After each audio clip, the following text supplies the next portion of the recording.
A mí me llaman Héctor Gil, soy terapeuta transpersonal, profesor de psicosomática integrativa y bueno, he estudiado la psicología de Carl Jung y la psicología budista y otras filosofías de la antigüedad. Y entonces me dedico a hacer terapia individual desde hace más de 12 años y también doy clases y talleres y cursos y retiros. Y nada, acabo de publicar este libro, que es El viaje del héroe, que aquí lo tenéis. Desarrollo transpersonal a través del mito. ¿Qué significa? Pues que he cogido El viaje del héroe de Joseph Campbell, que es un famoso trabajo que él publicó, el libro que él sacó se llama El héroe de las mil caras, y en ese libro él explica cómo todos los mitos del universo, todos los mitos del planeta Tierra, son un solo mito. El mito es siempre el mismo. Un héroe que sale de viaje, pasa las pruebas y retorna. Y entonces yo he utilizado ese esquema narrativo, he utilizado ese esquema universal para proponerlo como un proceso terapéutico. Me parece muy interesante porque si vamos al fondo de lo que tú estás contando, todas las religiones, todas las corrientes filosóficas, todas, al final vienen a tratar sobre esto que estás diciendo. Y sea el nombre que se le haya ido poniendo a lo largo de la historia, al final, cuando tú te adentras en ese viaje del héroe, te das cuenta de que todos te están diciendo lo mismo con diferente terminología. Y yo digo que aquí, que cuando el río suena, agua lleva. Entonces, eso de hacer caso a los mitos, a las leyendas, a muchas cosas que nos contaban de niño, cosas que nos cuenta la filosofía, que decíamos, ¿qué estarían diciendo esto? ¿Cuánta razón tiene visto desde esta perspectiva que te aporta otra visión del mundo? Y al final todos te traen lo mismo. Exactamente. Resulta que en este mundo loco y extraño en el que vivimos, los mitos y los cuentos dicen más verdad que los periódicos y las televisiones. Entonces los mitos y la mitología universal en general es un lenguaje simbólico, es un lenguaje para el alma y desde el alma. Las mitologías y las filosofías antiguas, profundas, de sabiduría inmensa, han sido creadas desde el alma humana para explicar ese viaje del alma con un lenguaje simbólico. Por eso nos cuesta mucho en esta mentalidad actual, somos hombres y mujeres del siglo XXI, que hemos sido, digamos, criados en una sociedad industrial y entonces hemos perdido el contacto con la naturaleza, con los símbolos universales, para bien y para mal. Es decir, que hemos tenido que pasar por aquí, pero por el camino nos hemos perdido todo ese contacto con los símbolos universales. Y ese contacto con los símbolos nos permitiría entender los mitos y las historias antiguas de todos los pueblos, porque esas historias y esos mitos contienen la respuesta que necesitamos para la curación del alma. En esos mitos están en secreto guardados los tesoros de sabiduría perenne, de sabiduría eterna. Por eso no podemos encontrar esa sabiduría en los libros racionalistas, en el materialismo, ni debajo de un microscopio, ni detrás de un telescopio, sino que encontramos esa sabiduría profunda que nos conecta con la sanación en esas historias y cuentos de hadas, en esos mitos de héroes y heroínas, porque ellos resuelven en forma simbólica lo que nosotros tenemos que resolver en nuestra vida cotidiana. Por eso son como paradigmas o ejemplos para nosotros.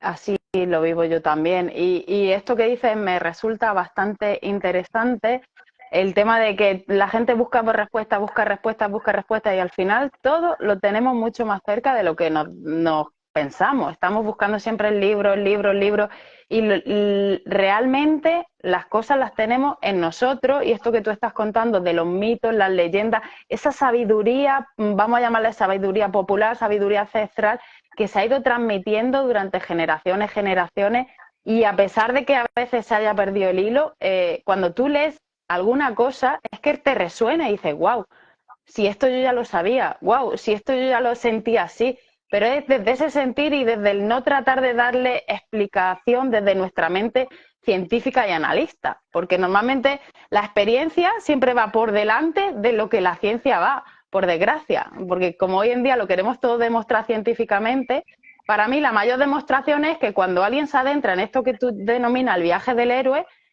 que se vuelva a equilibrar, o sea, este proceso evolutivo de cambio, de equilibrio consigo mismo, de sanación, llamarlo así, es fantástico.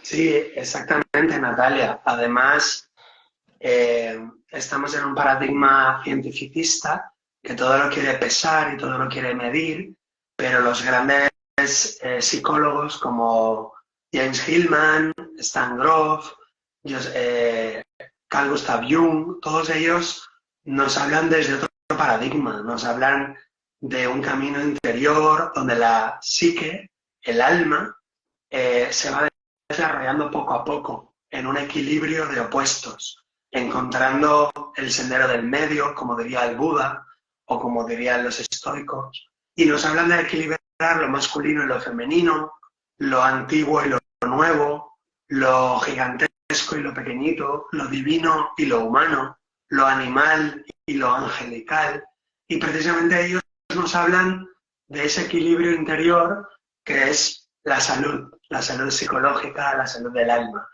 James Hillman, por ejemplo, nos habla de que el alma está llena de imágenes y que las imágenes curan o las imágenes nos enferman.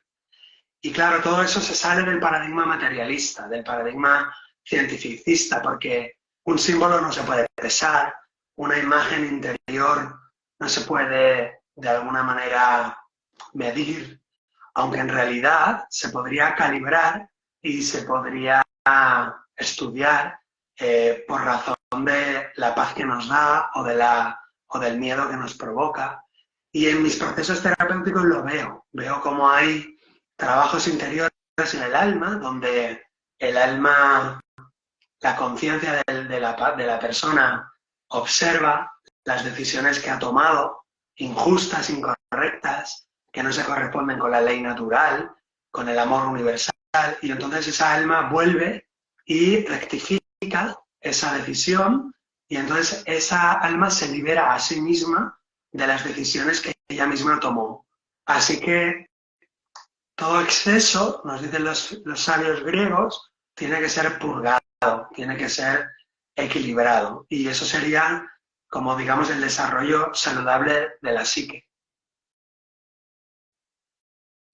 Si quieres, vamos a profundizar un poquito en lo que es el libro, ya que lo tienes por ahí delante. A mí me gustaría tenerlo físicamente, ya veremos a ver cómo lo consigo y verte a ti también en persona algún día. ¿En cuántas partes has dividido este viaje del héroe? Pues mira, este libro tiene dos partes. La primera es una introducción a la psicología transpersonal y al paradigma transpersonal, que es aquella psicología que nos dice que el ser humano está formado por cuerpo, cerebro, sistema nervioso, energía, emociones, mente, mente superior, espíritu y chispa divina. Todo eso en conjunto forma un ser humano. Y ese paradigma está explicado en toda la primera parte.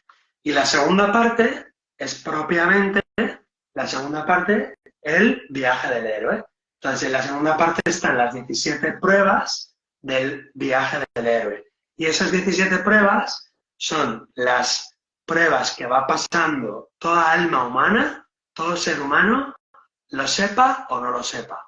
Y son esas 17 pruebas las que observamos también en los guiones de Hollywood, en El Señor de los Anillos, en Harry Potter, en Star Wars, en los Juegos del Hambre, en El Último Samurái, en Bailando con Lobos, en todas las películas, sagas, series de televisión o de cine que nos han impactado en el alma, y en todas las novelas y en todos los mitos del universo, hay siempre esas pruebas del héroe, que ahora entraremos un poquito más si quieres. Sí. Entonces, cada una de las 17 pruebas tiene la parte estratégica, la parte táctica, la parte técnica.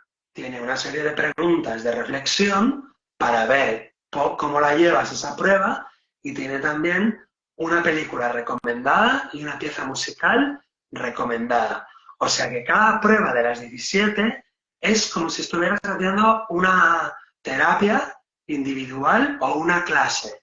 Y cuando acabas las 17 pruebas, tienes un máster en heroísmo.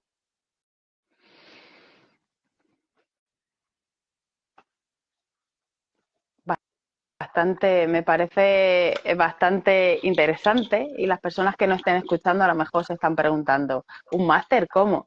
En mi sentir o en mi percepción, porque tengo que reconocer que no me lo he terminado de leer esto, porque llevo un mes un poco frenético y no me lo he terminado de leer, pero me está resultando bastante, que me está removiendo, estoy viendo cosas que de mí que desconocía, estoy avanzando por ese camino que llama el camino del héroe.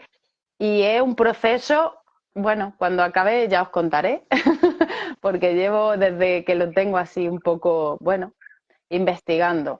Y la verdad es que me está gustando bastante y yo aconsejo a las personas a leerlo. Y si alguien tiene algún tipo de duda o alguna cosa, también aconsejo que pueden contactar contigo, ya sea físicamente, que estás en Zaragoza, o si no, online, que yo sé que online también es muy fácil contactar contigo esto. Exactamente, por mis redes sociales, Facebook, Instagram y página web me podéis encontrar. Y en esas pruebas es muy normal, Natalia, que nos remueva el alma, que nos remueva, digamos, el sótano. Y de hecho, el viaje del héroe tiene pruebas que son muy confrontativas. Por ejemplo, la primera parte de ese viaje es el mundo ordinario, el mundo vulgar, en el que todo el mundo vivimos y experimentamos la vida.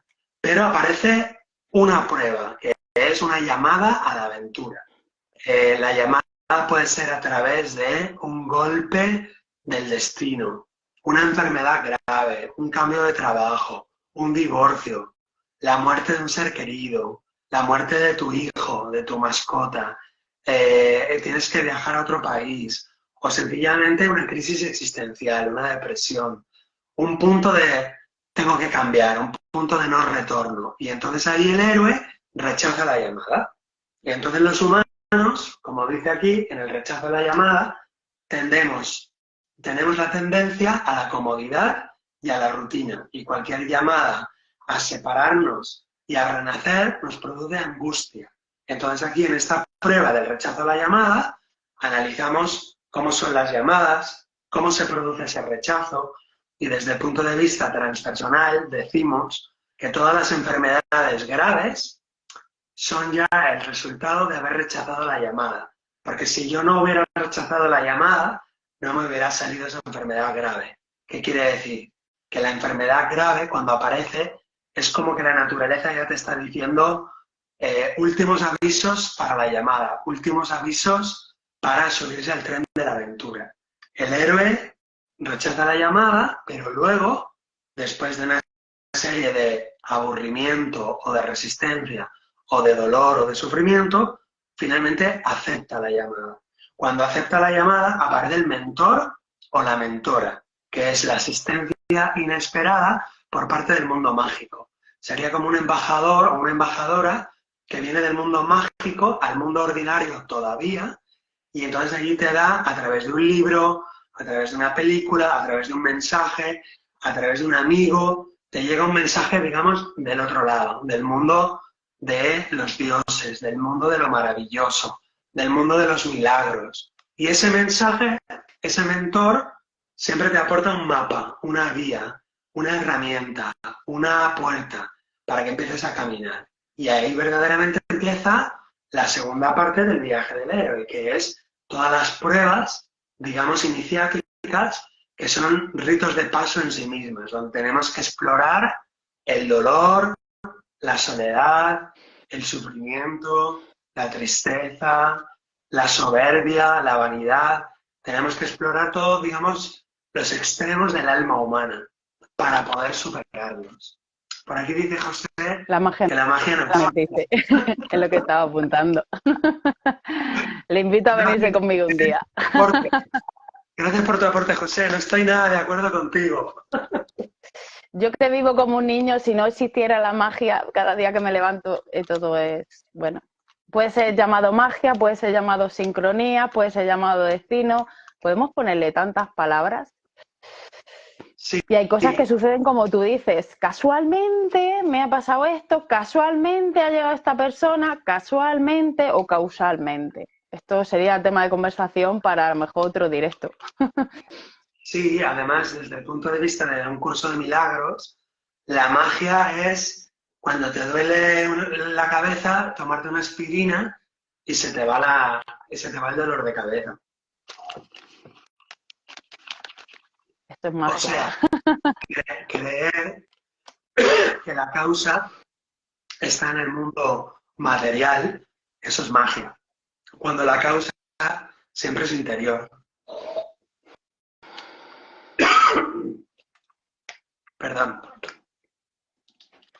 Cosas del directo esto. Y ahora con el tiempo que hace frío, calor, las gargantas van a veces un poco complicadas. Eso nos lleva al encuentro con las pruebas iniciáticas. Y ahí vamos a encontrar el encuentro con el Dios, el encuentro con la diosa, el encuentro con el niño interior. Y entonces ahí cada ser humano tiene un conflicto o varios. Por ejemplo, el que tiene conflictos con la autoridad, tiene conflictos con el poder, tiene conflictos con la ley, con un juez, con un alcalde, tiene conflictos con el jefe, pues ese tiene que resolver su relación con el arquetipo paterno, que es el arquetipo del Dios. El que tiene problemas de la alimentación, de la abundancia, problemas de autoestima, problemas de abundancia, de dinero, tiene que sanar su relación con la diosa, con la gran diosa. Luego hay un arquetipo que es el niño eterno, que es un arquetipo que ahora, en esta época, está terriblemente poseyendo a la humanidad. ¿Qué quiere decir eso?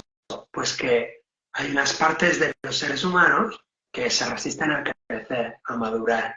Y entonces hay muchos seres humanos que están en el complejo de Peter Pan. ¿Qué quiere decir? Niños eternos y niñas eternas, que no se atreven a madurar, que no quieren madurar, que rechazan el mundo de la responsabilidad, el mundo del trabajo personal, el trabajo de la responsabilidad individual. Y hay miles y millones de seres humanos atrapados por ese arquetipo del niño eterno, en el sentido, digamos, de ese complejo de Peter Pan. Entonces el héroe tiene que ir atravesando todas esas pruebas, esos arquetipos que son poderosos y que son partes del alma humana y que están dentro de todas las almas humanas. Y se puede constatar, se puede verificar en las sesiones. Súper interesante, Natalia. Sí, a mí me parece interesante lo que estás contando. Y de hecho, como ya he dicho otras veces, como he hecho varios directos ya contigo, yo he trabajado cosas contigo y he hecho algunas formaciones de las que tienes y bueno, pues por eso me gusta hablar contigo. Me trae claridad, siempre me aporta algo nuevo y encantada de estar aquí compartiendo. Y encantada de que hayas sacado otro libro, porque tienes varios estos. Si quieres hablar de los demás o lo dejamos para otro día. Sí, los podemos mencionar porque, mira, el primer libro es Te perdono, me perdono, sobre el poder del perdón y cómo repercute en el mundo emocional y por lo tanto en el mundo físico. Y te puedo asegurar que mucha gente, haciendo el proceso del perdón, se quita enfermedades de encima.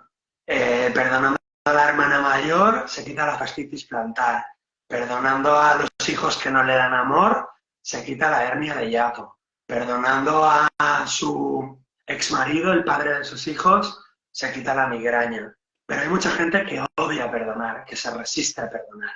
El viaje del héroe incluye el trabajo del perdón en una de sus pruebas. Por eso el perdón está dentro del viaje del héroe, porque el héroe tiene que aprender del padre, de la madre, del niño, de la sombra, del dragón, de alguna manera, de todos esos dioses que son muy reales y muy poderosos y que existen total y absolutamente dentro del alma humana, sin duda ninguna, y tiene que llegar a hacer como un intercambio de regalos con esos dioses, que es aprender todo lo bueno, perdonar todo lo malo de esos arquetipos, de esos dioses y seguir el camino. Por eso el perdón es una especie de desapego, una especie de comprensión transpersonal para poder seguir el viaje del héroe. También dentro del viaje del héroe están, como hemos dicho, los mentores, los maestros.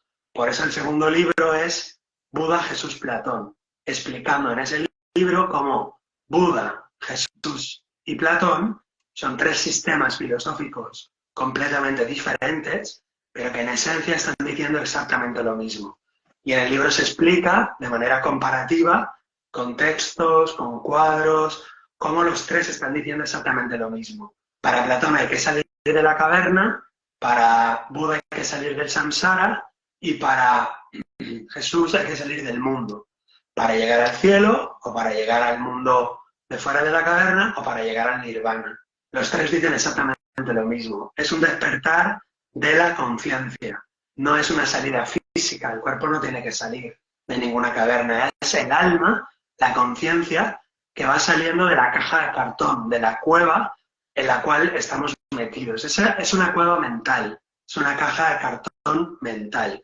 El Buda propone salir a través del noble óctuple sendero. El Cristo propone salir a través del perdón verdadero y de reconocer en todos los demás seres a Dios, al Cristo en todos los seres vivos. Y Platón propone reconocer la propia ignorancia, como su maestro Sócrates, solo sé que no sé nada, para a través de la verdadera educación platónica llegar al amor platónico, que es el amor universal. Así que una y otra vez, Buda, Jesús y Platón están diciendo lo mismo. Y en el viaje del héroe necesitamos el perdón, necesitamos las enseñanzas de Buda, de Jesús y de Platón para realizar todo ese viaje y luego volver al mundo ordinario. Y en el mundo ordinario lo que nos encontramos es cómo los seres humanos tenemos que aplicar esas enseñanzas, esa sabiduría transpersonal, esa sabiduría universal, cómo lo tenemos que aplicar en el trabajo, con las relaciones personales, en las relaciones familiares y tratar de vivenciar esa sabiduría. Es decir, que no se quede en un nivel intelectual o en un nivel cognitivo, sino que se conviertan esas enseñanzas, esa sabiduría, ese aprendizaje, en una manera de ser, en una forma de actuar, en una forma de conducirse. Que no se trata de ser buenos, como diría Carl Gustav Jung, sino de ser completos, de ser íntegros. Por eso la persona que viaja, el héroe que va haciendo el viaje, no es que esté tratando de ser bueno en el sentido de ser una persona, digamos, religiosa, sino que integra el bien y el mal, integra la luz y la oscuridad y acepta las dos partes dentro de su alma. Solamente que luego elige, decide cómo quiere comportarse, pero no niega toda la parte oscura, toda la parte sombría, ni la parte luminosa que todos llevamos dentro. ¿Me explico, Natalia? Sí, sí, yo te estoy entendiendo perfectamente. Ahora cuando abramos el turno de preguntas, las personitas que están por aquí viendo, si no ha quedado algo claro, que pregunten. Te entiendo perfectamente porque hoy en día se tiende a esa parte luminosa a mostrarla y esa parte sombría a esconderla. Y yo siempre digo que somos las dos cosas. A mí hay gente que me dice, Natalia, es que eres muy buena, y voy a sacar las manos. Y siempre digo, todo lo que tengo de bueno lo tengo de malo. Yo decido dónde ponerme, pero reconozco y amo esa parte de mí. No la escondo. La gente que me conoce sabe que yo soy transparente. Si estoy bien, si estoy mal. O sea, a mí se me nota cómo estoy y no lo voy a esconder. Yo decido qué hacer con esa emoción o con lo que voy sintiendo, pero no me escondo. No tengo siempre que estar espléndida, es que eso es imposible. Entonces tenemos que ser coherentes con eso. Es lo que tú decías antes de la integridad, ser coherente con lo que decimos, con lo que pensamos, con lo que hacemos. Y hoy en día hay mucha gente que tiene una falta de coherencia que yo desde mi sentir, como yo soy coherente con todo lo que hago, si no, no lo haría, no llego a comprender por qué hay tanta incoherencia. Bueno, quizá en algún momento de mi vida mire y diga, ah, vale, entiendo ya por qué esto tuvo que ser así, pero ahí vamos. Claro, así es, Natalia. Todo lo que tenemos en el interior tiene que ser observado y tiene que ser respirado, tiene que ser integrado. Y en el interior tenemos un santo, un Buda, un Cristo, un iluminado y también tenemos un asesino, un terrorista, un corrupto y un criminal. Y todo eso está dentro del alma humana. Y el que lo niega, lo que hace es proyectarlo afuera. De ahí que el mundo esté lleno de gente que proyecta en el mundo maldad, tiranía, crimen, porque lo que no resolvemos adentro lo proyectamos afuera.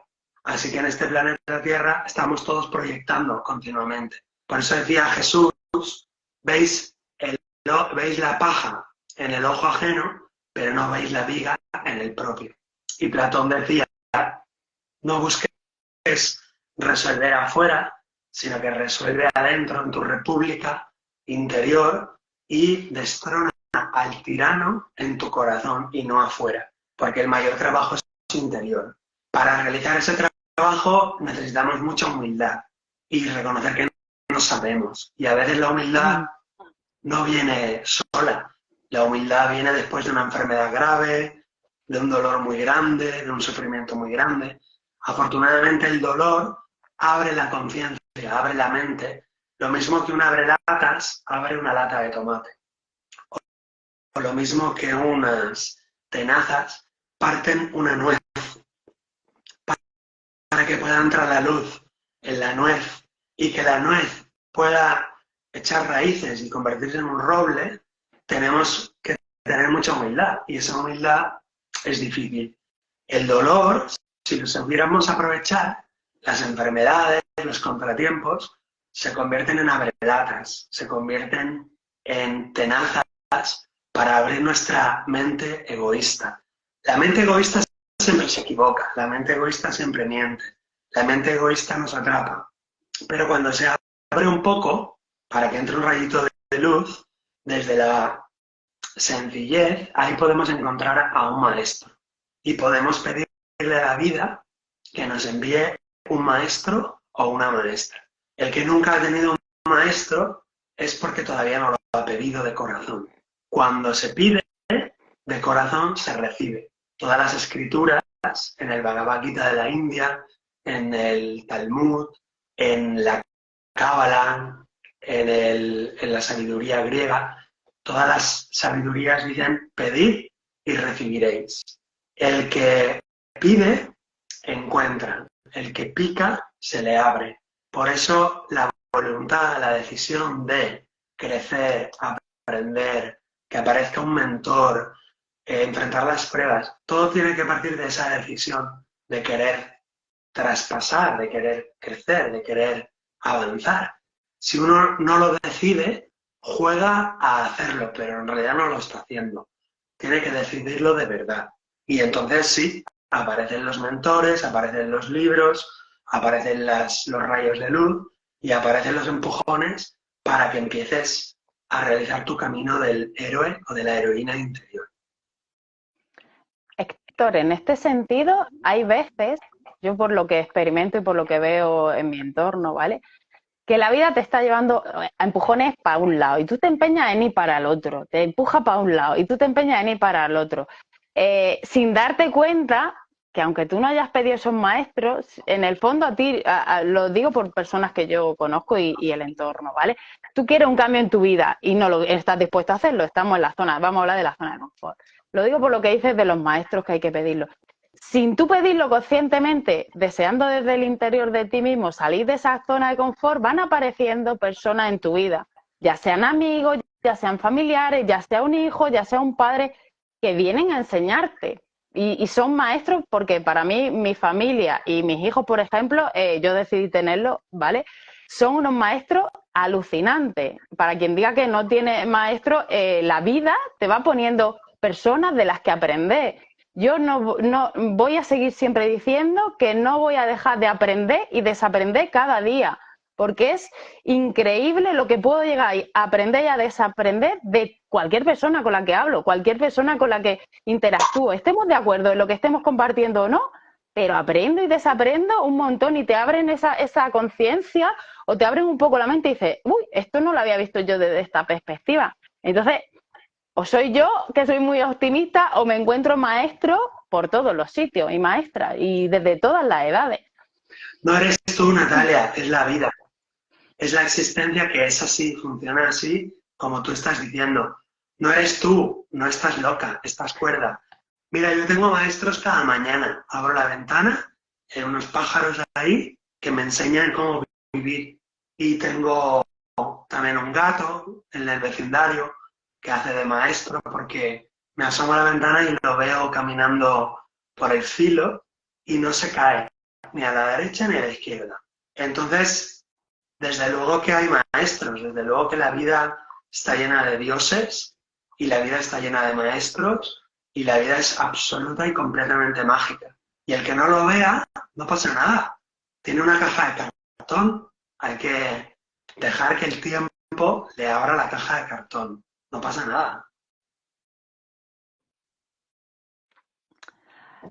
A veces es así. No nos damos cuenta de, por ejemplo, tú tienes algo, no te das cuenta de lo que tiene o del valor que tiene esa cosa hasta que desaparece. Y dices, wow, si yo me hubiera fijado, pero es que a lo mejor antes no era momento o no estabas preparada para ver esto. Esto yo lo explico muchas veces, como hay personas que se empeñan y dicen, si estoy haciendo esto y no lo ven. Y yo le digo, vamos a ver, tú a un niño de 4 años le puedes explicar álgebra, te va a entender el lenguaje de la álgebra.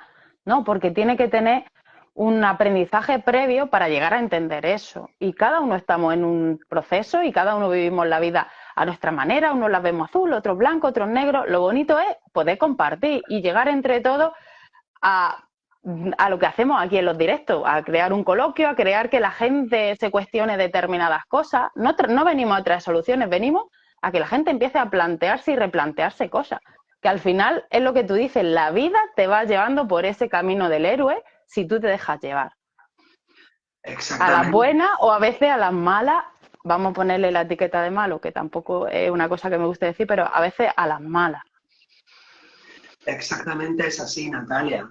Y desde el punto de vista transpersonal, desde la psicología transpersonal, entendemos que eso a las malas, eso que viene a través de una enfermedad, de un golpe, de una depresión, no deja de ser también la vida como maestra que nos está empujando. Por eso podemos ir en el sentido de la vida, a favor de la vida, a las buenas o a las malas. Como dicen los filósofos estoicos, tenemos que obedecer libremente la ley natural. ¿Eso qué quiere decir? Obedecer libremente. Es una paradoja. Si obedezco, entonces no soy libre. Y si soy libre, entonces no obedezco. No. Los estoicos nos dicen obedecer libremente, con amor y con cariño, la ley natural. La ley natural es la ley del amor, la ley de la vida, la ley de la evolución, respetar el libre albedrío de todos los seres humanos, respetar el tiempo que necesita cada ser humano. Entonces, obedecer libremente ese flujo natural, esa existencia armónica natural de la naturaleza, eso lo puedes obedecer por las buenas y entonces no sufres, entonces disfrutas, gozas, bailas, agradeces, o lo puedes obedecer por las malas y entonces sufres, te enfermas, se te arrastra, se te tiene que empujar, pero no importa. En algunos tramos del camino la vida nos empuja, nos arrastra, porque somos niños pequeños empeñados en aferrarnos a algo y en otras etapas del camino nos ponemos de pie y obedecemos de forma natural el Dharma, la ley, el Tao, el desapego, esa recta, digamos, necesidad, la ley de la necesidad de la cual hablaba Heráclito, de la cual hablaba Parménides. Así que el ser humano tiene esa potestad, ¿no? Tenemos esa libertad de realizar ese viaje del héroe de manera consciente, voluntaria, amorosa, y enfrentarnos nosotros a las pruebas voluntariamente, aunque nos duelan, aunque nos piquen un poco, aunque nos molesten, o esperar que esas mismas pruebas nos pillen por detrás, dándonos una estocada como un toro o como un ternerillo que nos empuja. La diferencia entre la persona vulgar y la persona heroica es solo esa. Todos somos héroes y todos somos vulgares, pero el héroe va hacia la prueba voluntariamente y la persona vulgar espera que la prueba le empuje por detrás, que la enfermedad le dé por detrás, o que el divorcio le atrape, o que el cáncer le haga dejar de trabajar, en vez de decidir, cuando se da cuenta que ya no puede más, pues cogerse un año de excedencia, por ejemplo, ¿no? Yo lo veo en la consulta todos los días, Natalia. Gente que hace 5 años se daba cuenta de que su pareja ya no daba para más, o de que su trabajo le agobiaba totalmente, o de que su familia pues ya no estaba para nada a gusto cuando iba a verlos, o de que hace 5 años se dio cuenta de que, pero no han sido capaces de parar, de elegir, de enfrentar la soledad, la aventura, el miedo, el cambio de pareja, el cambio de ciudad, el cambio de trabajo. No han sido capaces de elegirlo heroicamente, sino que han tenido que esperar que sea la enfermedad, la depresión, la adicción a la cocaína, lo que les haya llevado a tomar esa decisión que ahora, digamos, la tienen que tomar irremediablemente si quieren sobrevivir. Sí o sí. Esto es así, yo también luego lo veo con muchas de las personas con las que acompaño. He de decir, como tú bien dices, que hay que respetar el libre albedrío, tratar de no influir ni influenciar en nadie, porque a mí muchas veces la gente me dice, ¿y tú qué harías? Bueno, yo en mi vida sé lo que haría. A las personas que vienen, supongo que como tú en consulta, cuando va alguien a preguntarte, le das la punta del hilo del que tiene que tirar y el valiente tiene que meterse y tiene que meterse y adentrarse dentro de sí. Nosotros solo tenemos herramientas para empezar a tirar la punta del hilo y para acompañarle. Aquí nadie viene a salvar a nadie, nadie viene a sacar a nadie de ningún sitio. Tiene que ser uno mismo el que tiene que adentrarse en sí mismo en ese viaje interior hacia uno mismo y empezar a trabajarlo. Sí, así es, Natalia. Por cierto, un saludo y un abrazo a los que están poniendo corazones, porque nos sentimos más acompañados así por vosotros. ¿Verdad, Natalia? Claro que sí. Y ahora en unos momentillos yo voy a dar pie por si queréis haciendo preguntas, las podéis ir escribiendo abajo, yo ahora las iré leyendo y mientras esto y yo seguimos con el coloquio, si alguien quiere consultar alguna cosa, hacer alguna pregunta y si os da vergüenza hacerlo en directo, luego cuando veáis el vídeo queréis hacer alguna consulta o alguna aportación, podéis escribir en comentarios o mandarle a Héctor o a mí por privado, porque yo luego debajo de cada vídeo pongo los enlaces cómo contactar con nosotros. Y si no, cualquier cosa a través de la cooperativa, de mi Instagram personal, bueno, siempre pongo los datos para contactar con todas las personas con las que voy hablando. Eso es. Y mira, Natalia, mientras la gente va apuntando sus preguntas, comentarte lo que has dicho ahora. ¿Y tú qué harías? Te pregunta tu paciente o tu cliente. Fíjate, te pongo un ejemplo de una consulta de esta mañana, de hoy mismo. La persona tiene al papá enfermo y no saben si darle medicación y sostenerlo con una máquina o quitarle la máquina y quitarle la medicación. Es una persona que ya está desahuciada por la ciencia y que ya no tiene recuperación ninguna. Tiene un coma diabético y está de demencia para siempre. Ya dicen que es irreversible para siempre. Y la persona está sufriendo muchísimo, muchísimo, sufriendo porque dice, aprieto el botón de morir o aprieto el botón de vivir. Y me dice, ¿y tú qué harías? Me dice, Natalia, ¿y tú qué harías? Y yo le digo, es que ahí no está la decisión, ahí no está el problema, le digo. Desde mi punto de vista, es una opinión personal nada más. Le digo, es que el tema no está ahí. Si apretas el botón, si la persona vive un minuto más, o un año más, o un mes más. Para mí el problema no está ahí. El problema está en, tú tienes mucho trabajo y puedes hacer muchas cosas que están más allá de la parte corporal y física, que es, tú le puedes hablar de corazón a esa persona y pedirle perdón. Perdonarle por todo lo malo, por todo lo bueno, agradecerle, bendecirle, darle permiso para que se vaya cuando quiera. Con lo cual hay un montón de cosas para hacer y para realizar por dentro a través de la luz, la oración y la meditación.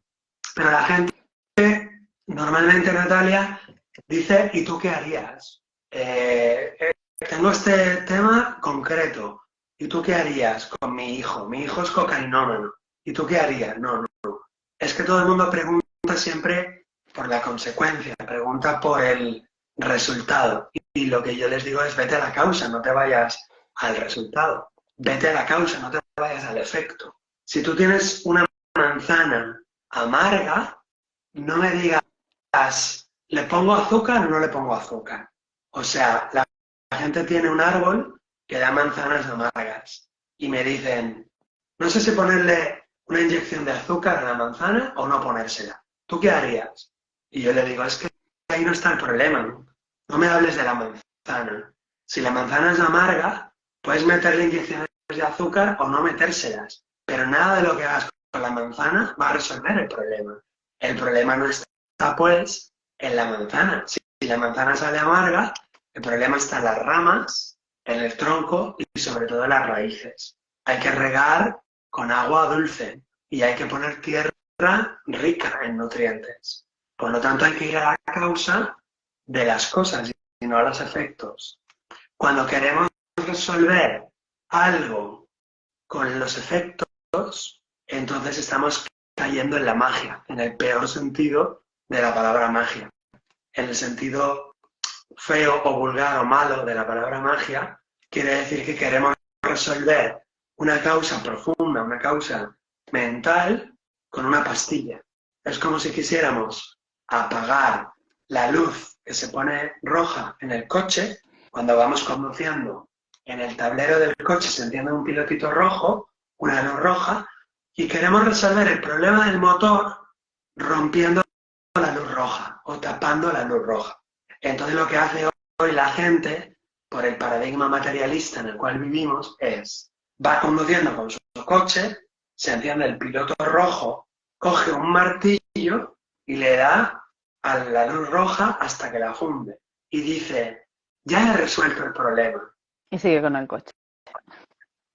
Y el coche de aquí a 1 kilómetro o 10 kilómetros empezará a sacar fuego y a sacar humo y no caminará más. Entonces, si quieres resolver el problema de la luz roja que se está encendiendo en el coche, tienes que parar el coche, que eso la gente no lo quiere hacer. Para el coche. Bájate del coche, que eso la gente no lo quiere hacer. Significa parar el mundo, significa meditar, significa parar el estrés, parar el ruido, parar la compañía, quedarse solo. Bájate del coche, ponte el chaleco reflectante, sobre todo. Abre el capó y mira lo que hay ahí. Y entonces resuelve el problema en la causa y no en el pilotito rojo que se está encendiendo mientras tú conduces. Sí, ya que has abierto una puerta, me das permiso para comentar algo de lo que estabas comentando, ¿vale? Y lo del caso que has compartido. Héctor, ¿me escuchas? Sí, te oigo, Natalia, comenta. Para las personas que están viendo el vídeo, los que luego veréis el vídeo, el caso que has puesto, Héctor, es el día a día de las personas normalmente, ¿no? Cuando tienen un problema buscan la solución rápida. Yo quiero recordar, porque parece que a muchas personas se le olvida, que hoy estamos aquí y de aquí a 1 hora no sabemos dónde vamos a estar. ¿Por qué esperar a que un familiar esté muriéndose para estar ahí? Tenemos que aprender, a pesar de la vorágine de la vida, del estrés, del ritmo de vida que se lleva, a dedicarles tiempo, aunque sean 2 minutos, 5 minutos de calidad a nuestros seres queridos, para que cuando llegue este momento que comenta Héctor, nos puede doler o no doler que se vaya o dejarle marchar, pero no vamos a retenerlo, vamos a haber vivido y experimentado desde otro lugar, porque si os dais cuenta, la sociedad, por lo menos yo lo que observo, va corriendo, corriendo, corriendo, corriendo, y lo más valioso que hay en el mundo es nuestro tiempo de vida. Cada segundo que pasa no se repite. Y cada decisión que tomemos nos va a llevar al futuro, que tanto la gente va corriendo detrás de ese futuro. Os invito a que seamos un poquito conscientes de que somos seres finitos, que nos vamos a morir en cualquier momento. No quiero ser catastrofista, ¿vale? Quiero que cojáis lo que estoy diciendo así con pinzas, pero que seamos conscientes de ello. Y desde ahí compartir con nuestros seres queridos, con nuestros familiares, con nuestros amigos. Sí, tenemos que trabajar, sí, tenemos que hacer ciertas cosas, pero lo prioritario es disfrutar de nuestro tiempo de vida. Y si encima trabajamos y disfrutamos de lo que estamos trabajando, eso es un regalazo que evitaría un montón de cosas y problemas que hoy en día tienen la mayoría de las personas de esta sociedad, que va corriendo. Totalmente de acuerdo, Natalia. Así es. Y enhorabuena por tu trabajo. Te Gracias. felicito de verdad. Y ojalá que seamos más. 1 cada 100 personas. Bueno, Como en las... yo digo que como en uno los- más uno más uno vamos sumando y encontrándonos en el camino, porque al final te vas encontrando con seres afines, personas afines, y vuelvo a decir lo mismo, unos vemos el mundo en azul, otro en rosa, otro en verde, pero lo bonito es juntarnos y crear ese arcoíris entre todos, que eso es maravilloso. Bien, pues si tenéis alguna pregunta, De momento no he visto que nadie haya escrito ninguna cosica. En el momento que vea si alguien se anima a hacer alguna pregunta, y si no, nosotros seguimos hablando un ratico más y daremos, si no hay preguntas, daremos por finalizado el directo para que no se haga así muy largo y luego las personas que lo vean tampoco se le haga muy largo, porque hay veces que hacemos algunos directos y se nos va el tiempo. Y sí, lo dicho, encantada de tenerte aquí, sabes que me encanta dialogar contigo. Bueno, a mí me gusta hablar con todas las personas porque yo es que aprendo, lo que he dicho antes, aprendo y desaprendo y tengo la suerte de trabajar con personas mayores, igual que con niños, y de lo que se puede aprender y desaprender es alucinante. Y desde donde tú has dicho, desde esa sencillez, desde esa cultura que todos llevamos ancestralmente, aunque no lo sepamos, esa simbología, eso que nos cuentan los mayores, tú lo pones en cosas filosóficas y es que te vienen contando una y otra vez. Yo que escucho mucho lo que nos tienen que traer esas personas mayores, que tienen una sabiduría que a lo mejor no han leído un libro en su vida, pero es que es alucinante la sabiduría que se puede llegar a tener, claro, con el paso de los tiempos y con los años. Hay personas que me dicen, Natalia, si yo no he estudiado nunca, digo, pues lo que tú me estás aportando, y ellos se llenan, se hinchan y dicen, no encuentro a nadie que me escuche. Pero es que es alucinante poder aprender. Para mí eso es una suerte. así es, Natalia. Pues si quieres, puedo leer algún trocito al azar. Cogemos un trocito. Abre la página a ver lo que nos sale hoy. Leemos. A ver la magia del mensaje, que yo hoy llevo 2 días así intenso que digo, va, a ver qué está pasando. Mira, ha salido el retorno al mundo ordinario. El héroe o la heroína tiene que regresar y reintegrarse en la sociedad para poner al servicio de los demás lo que ha aprendido en el mundo extraordinario, en el mundo de las pruebas y peligros y de las iniciaciones. Y dice, el rechazo del mundo ordinario. Hay, al igual que existe una gran resistencia cuando el héroe está instalado en su mundo ordinario, recibe su llamada a la aventura y la niega, de la misma forma, el héroe recibe su llamada a regresar y también se niega. Es como si la conciencia buscara la estabilidad y rechazara siempre los cambios. Prosigue Joseph Campbell. Cuando la misión del héroe se ha llevado a cabo por penetración en la fuente o por medio de la gracia de alguna personificación divina, el aventurero debe regresar con su trofeo transmutador a la vida. El ciclo completo, la norma del monomito, requiere que el héroe empiece ahora la labor de traer los misterios de la sabiduría, el vellocino de oro, la princesa dormida, al reino de la humanidad, donde ese don habrá de significar la renovación de la comunidad, de la nación, del planeta o del mundo. Pero esta responsabilidad ha sido también frecuentemente rechazada.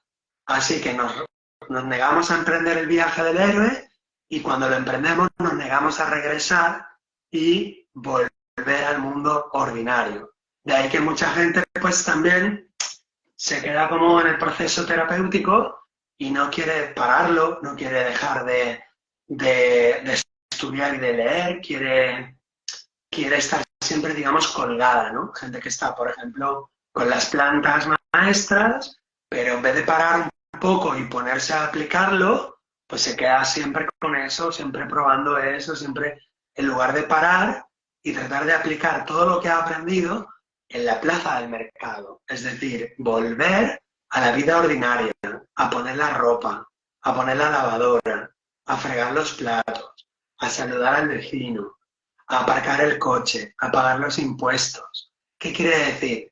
Que muchas veces el mundo ordinario, en lugar de ser un vehículo para la sabiduría universal, se convierte en algo que rechazamos, que negamos. Y entonces hay gente que se queda como colgada en ese mundo extraordinario. Por eso me gusta el viaje del héroe, porque no solo es un viaje para encontrar tesoros, sino que también es un viaje de vuelta, de retorno, para poner esos tesoros al servicio de la humanidad. Sí, es así, Héctor. En el mundo en el que vivimos, cuando hay personas que se adentran en este viaje y se van, por lo general o te quedas ahí muy volado, o te vas y estás viendo que ves las cosas de otra manera y la gente se queda como volada. Vamos a poner este término. Ahora mismo no se me ocurre otro.